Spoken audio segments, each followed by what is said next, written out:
今日嘅行程係初臥藍山，我哋先去紅磡咖啡，未入到鋪頭已經見到好多紅磡，喺窗口可以見到藍山嘅風景。鋪頭門外仲有好多紅磡嘅公仔，連餐點都係 Relax Kuma 角色嘅圖案。呢個雞仔係棉花糖嚟嘅，紅磡都係啊！佢哋兩個都用棉花糖嚟整得好似啊！呢個茶泡飯嘅飯個外形仲要係啡紅嚟嘅，好得意。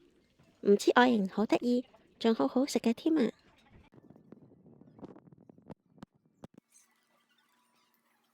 之後甜品我哋嗌咗一個白熊蛋糕，呢個甜品可以自己擺放白熊眼耳口鼻嘅位置。完成啦，你覺得擺得似唔似？甜品嗌咗一個雪糕豆沙包同抹茶巴菲，食完仲會有杯戰贈送。